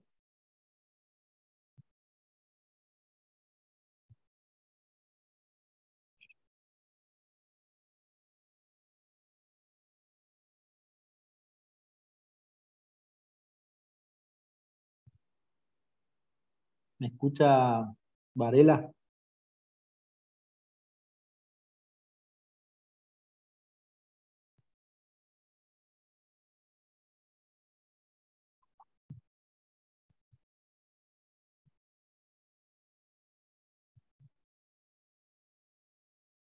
Bueno,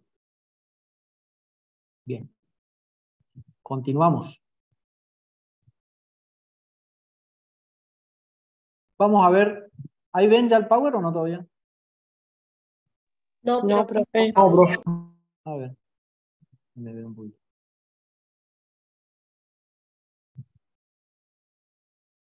Ahí estamos, ahora van a ver.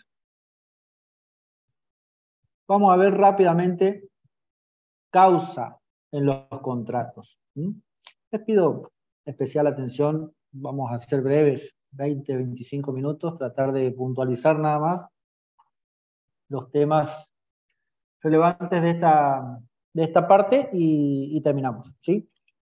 Bueno, con la causa de los contratos pasó algo similar que con el objeto en el código de Vélez, porque también había discusiones doctrinarias en cuanto a los artículos 500, 501, 502, relativas a que algunos autores opinaban que se hablaba ahí en esos artículos de una causa fuente relativa a las obligaciones, y otros opinaban que se hablaba también en ese grupo de artículos de lo que sería la causa fin, entendida como finalidad querida, buscadas por las partes en los contratos.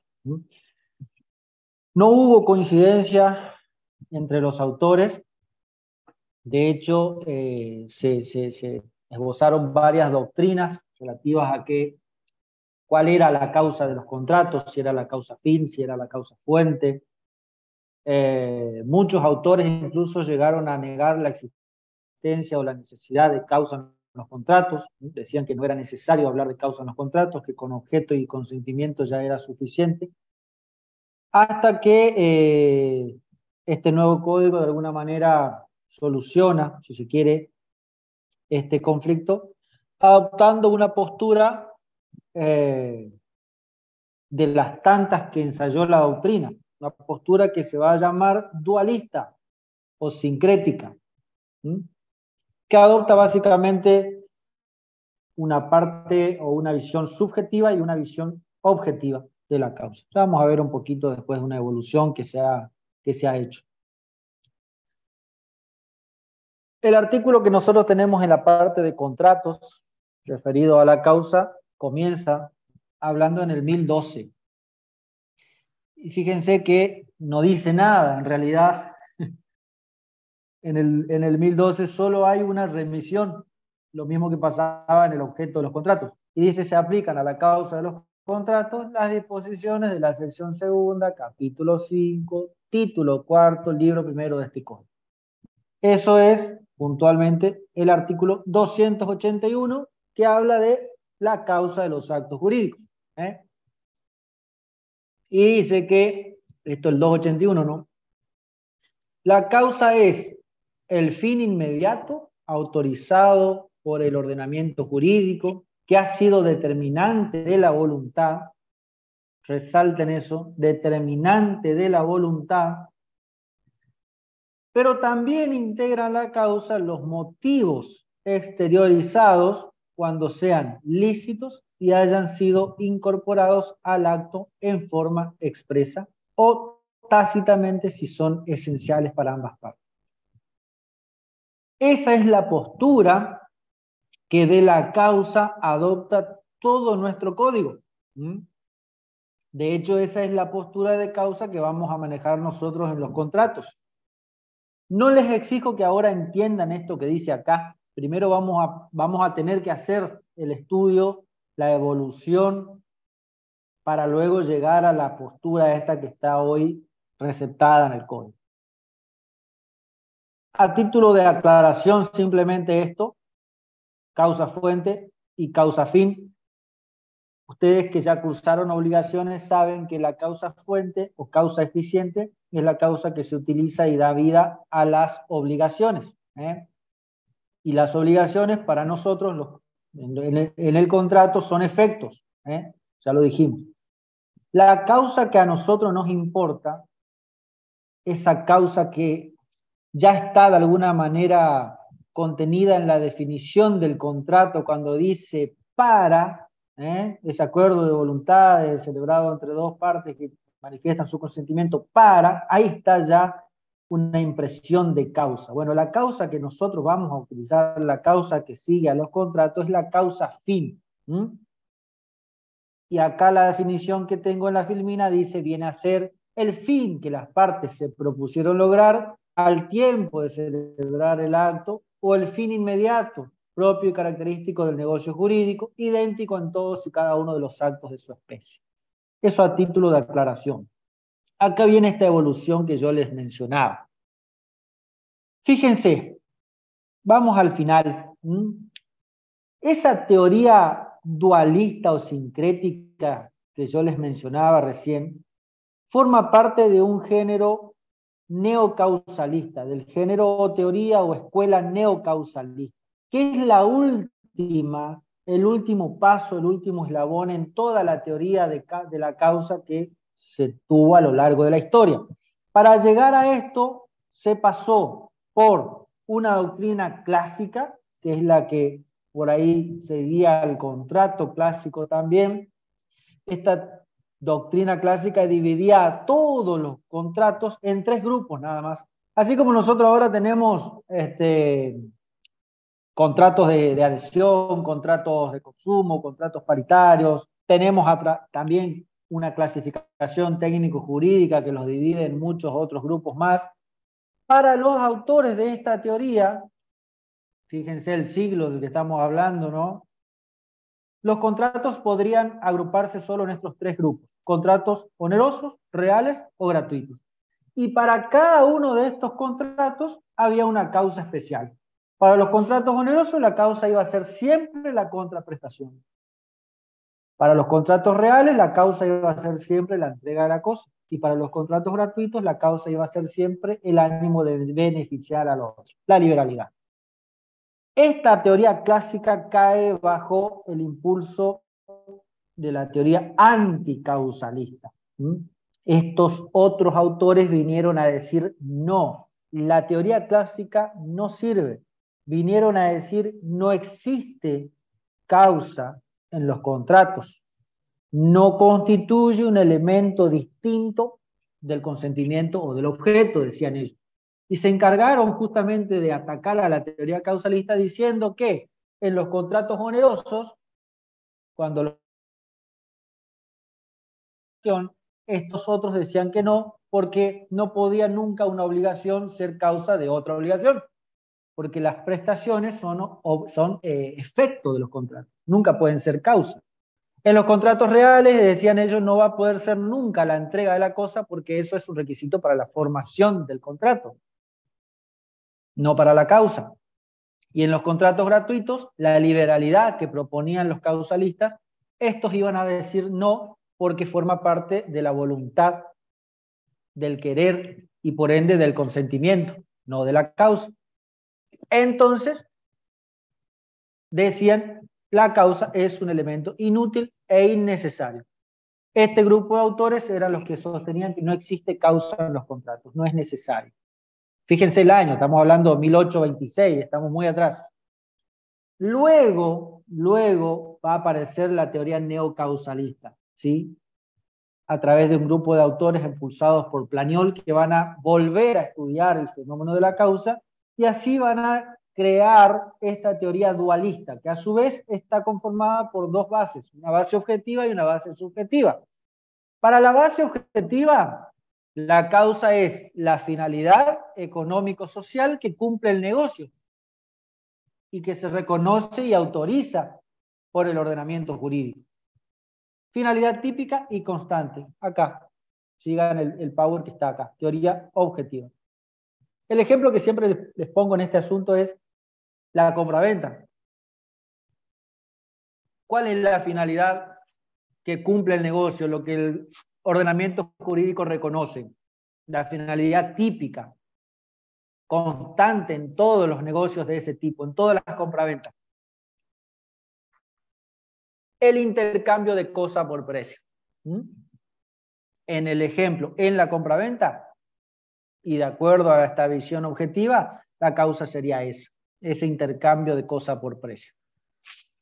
Pero de acuerdo a la otra base, a la teoría subjetiva, también es causa el motivo que determina a la parte a realizar un contrato. Ese fin concreto, particular, variable hasta el infinito, que cada uno persigue al celebrar un negocio. ¿Por qué? Si bien toda compraventa tiene un intercambio de cosa por precio, que sería la causa en su faz objetiva, no en todas las compraventas el vendedor tiene el mismo motivo que lo lleva a contratar. En un caso puede ser desprenderse de un bien que ya no usa, en otro caso puede ser vender para comprar otro, en otro caso puede ser vender para, no sé, subsistir tal vez. Entonces, si bien la operatoria puede ser la misma en todos los casos de compra-venta, los motivos que van a determinar a cada parte a realizar el contrato van a ser distintos. Entonces, justamente la teoría dualista o sincrética, que es la que tenemos acá medianamente en el color verde más claro, va a recopilar las dos teorías, la objetiva y la subjetiva. Y va a decir que se entiende mejor el fenómeno de causa aplicando las dos.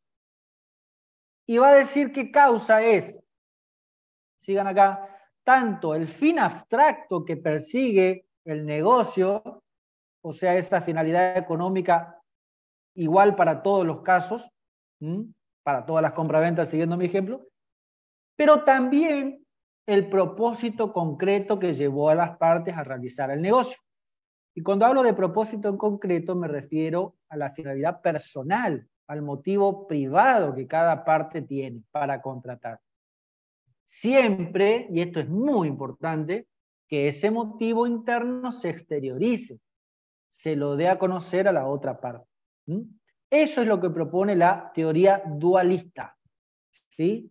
Después de todo este avance doctrinario se llegó a esto. ¿Y cuál de todas estas teorías es la que nuestro código recepta en el 281? A ver qué opinan ustedes. Volvemos a leer esto que hoy leímos y por ahí no lo entendimos. La causa es el fin inmediato, autorizado por el ordenamiento jurídico que ha sido determinante de la voluntad, y también integran la causa los motivos exteriorizados cuando sean lícitos y hayan sido incorporados al acto en forma expresa o tácitamente si son esenciales para ambas partes. La pregunta de ahora y la pregunta de parcial respecto de la causa es: indique qué doctrina es la que adopta el Código Civil y Comercial Unificado para la causa de los contratos. Les prometo que esa va a ser una pregunta, la pregunta de causa. ¿Qué postura? ¿Puedes repetir, profe, la última parte? Les decía que justamente la pregunta más importante respecto de la causa es que establezca o indique el alumno cuál es la teoría que adopta nuestro código respecto a la causa. De toda esa evolución que yo ahora se lo simplifico en 10 minutos, 15, pero ustedes van a tener que ir a leer y se van a encontrar con varias páginas de manual. Pero yo lo que quiero es que ustedes vean cómo llegamos a lo que hoy tenemos entendido por causa para nuestro código. ¿Cuál es, entonces? Y pareciera que la teoría dualista en la primera parte como que adopta un aspecto objetivo y en la segunda parte del artículo, al exteriorizar otros motivos distintos, digamos, tal vez sean más con un propósito más concreto que sean el aspecto subjetivo, digamos. Exactamente, exactamente. Ni más ni menos. La postura que se adopta es la postura dualista. o sincrética. Es esa. Que está conformada por estos dos aspectos, el subjetivo y el objetivo.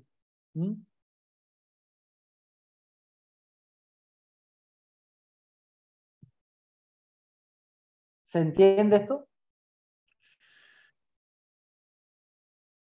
Después tenemos que estudiar un tema que es la frustración del fin.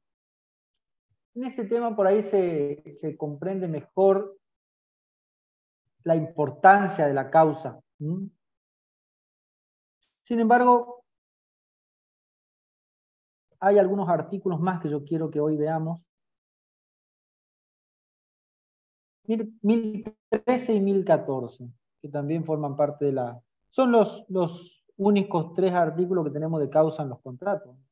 El 1013 habla de necesidad de la causa. La causa debe existir en la formación del contrato y durante su celebración y subsistir durante su ejecución.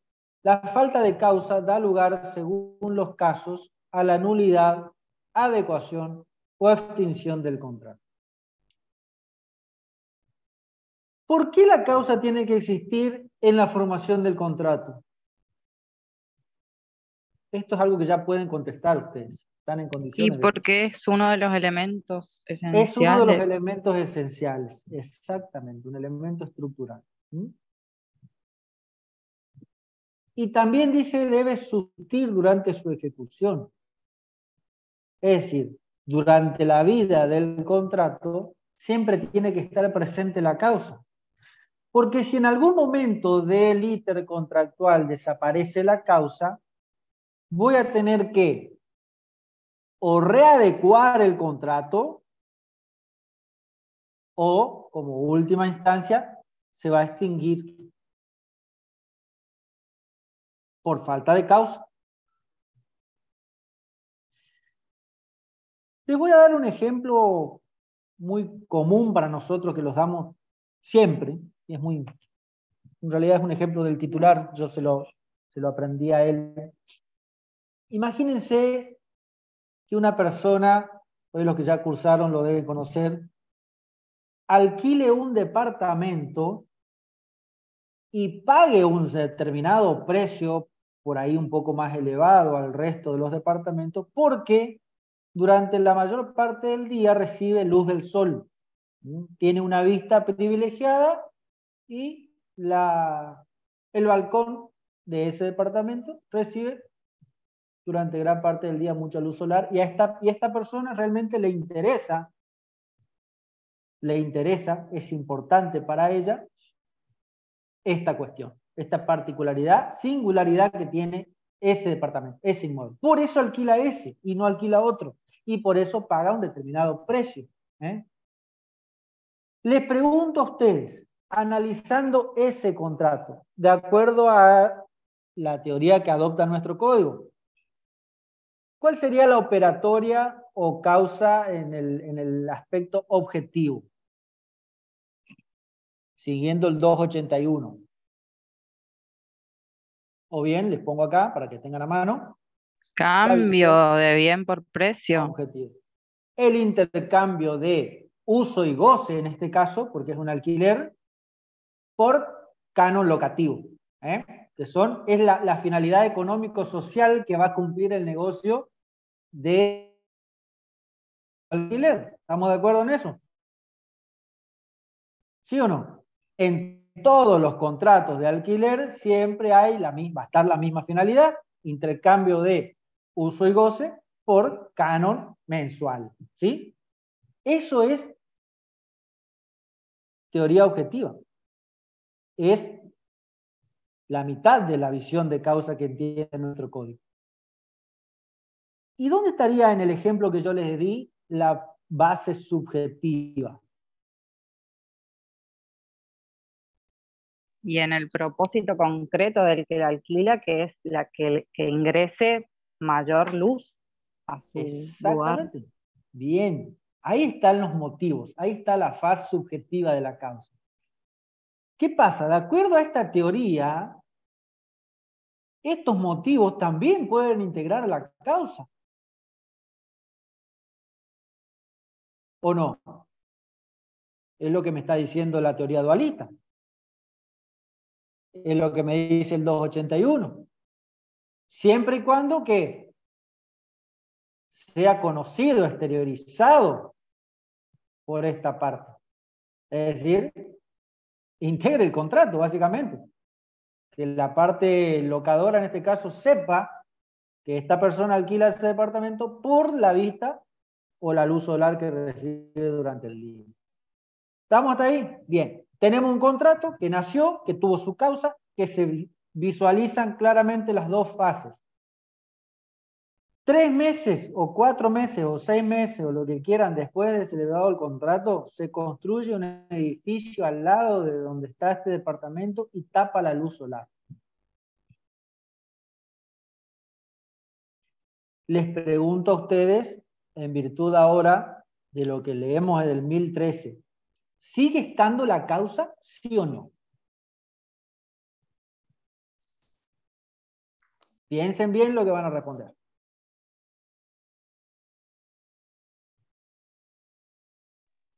Y la fase objetiva sí, pero no la subjetiva, si es que está exteriorizada. Exacto, exacto.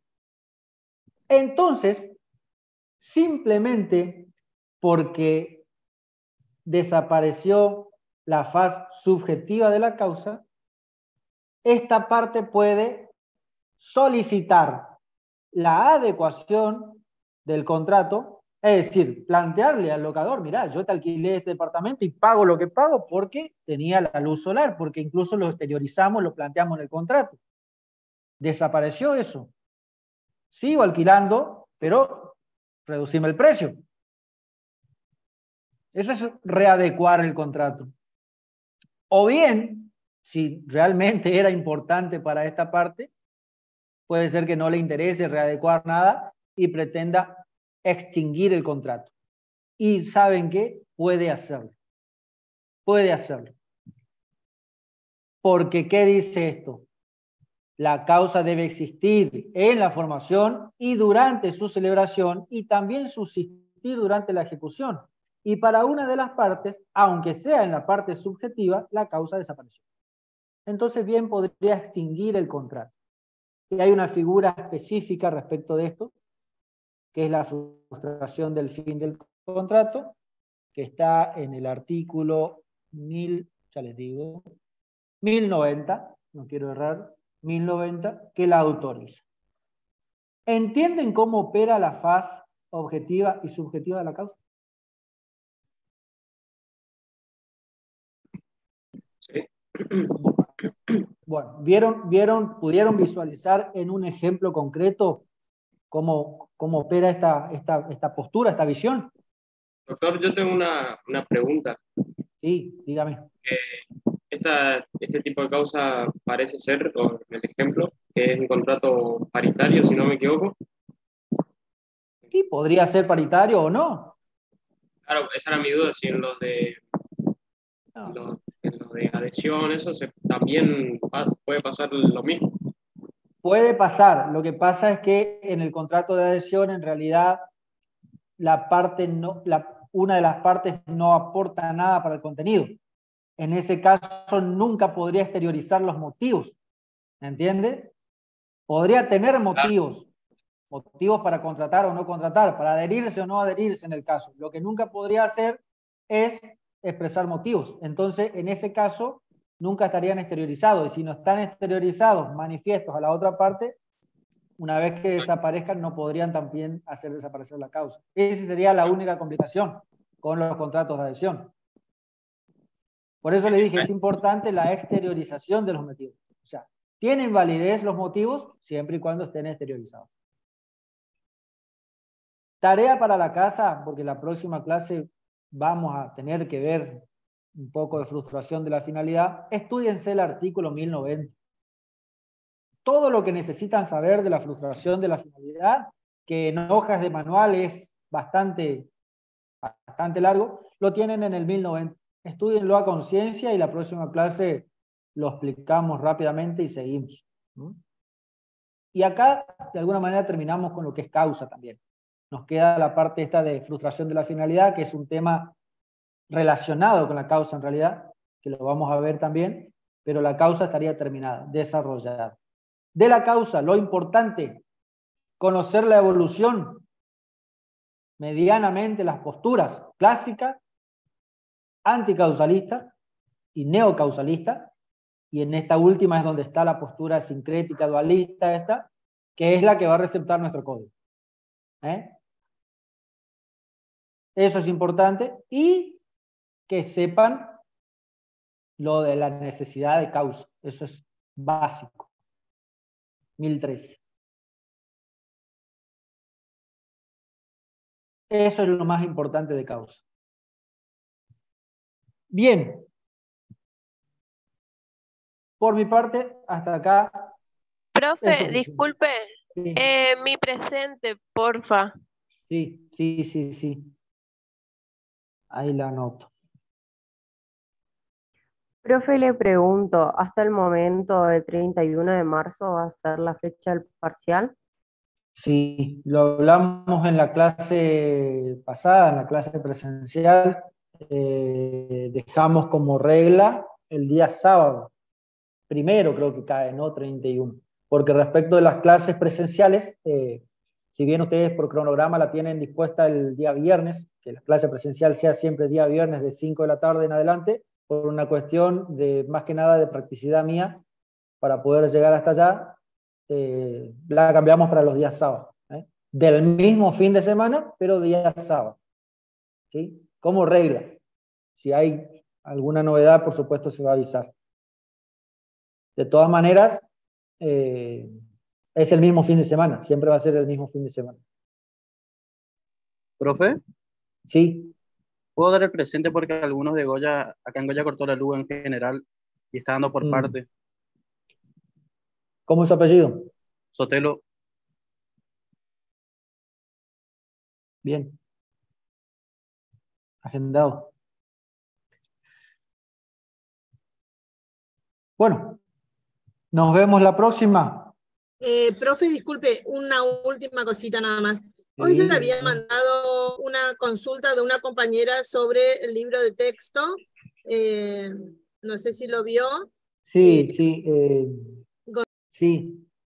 Sobre el Sánchez manual Mariño. de Sánchez Mariño. Bueno, miren, yo no puedo recomendarlo porque no lo conozco. Sinceramente les digo, no conozco ese manual, no lo he leído, no he tenido la oportunidad de leerlo. Entonces no podría decirle desde acá sí o no. Pero sí les puedo aclarar que forma parte de la bibliografía de la otra cátedra de contrato, no de nuestra cátedra. O sea, no está dentro de la bibliografía que nuestra cátedra recomienda para el estudiante para cursar con nosotros. O sea, esto es por su bien. Ustedes pueden leer de ahí, por supuesto, pueden leer de ahí o de donde quieran, ¿sí? Pero no adopten ese manual como único manual porque sin lugar a duda va a tener alguna diferencia con nuestro programa. O con algunos criterios que la cátedra tiene también. Lo pueden utilizar como una bibliografía complementaria, más bien, yo creo que les va a servir. Nunca va a estar de más que lean cualquier cosa en realidad. Siempre que lean algo del tema va a estar bien, les va a ayudar, pero no que no sea la única obra que utilicen.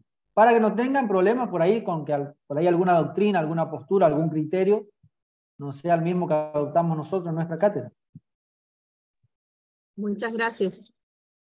Por nada. Profe, le hago una consulta. Sí.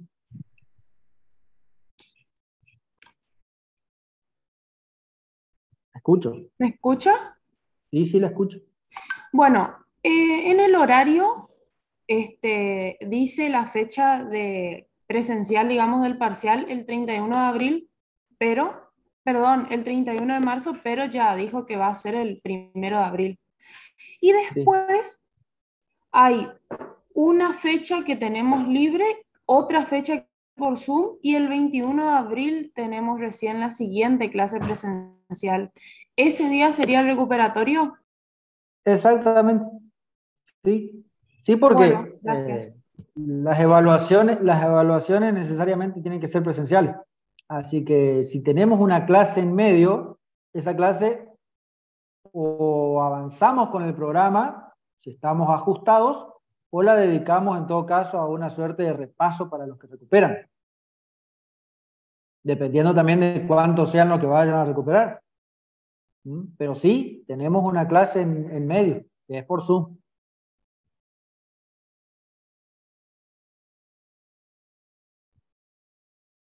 ¿Me escuchó, Poser? Sí, sí, profe, gracias. Bien, perfecto. Bueno, ¿alguna consulta más? Bueno, me despido entonces de ustedes hasta la próxima. Hasta Creo la que próxima. es el próximo fin de semana. La próxima semana nomás ya tenemos de nuevo clase, creo. Por Zoom. Sí, Así profe. que hasta la semana que viene, chicos. Chao, profe, hasta luego. Chao, chao. Chao, chao, profe. Luego. Recording.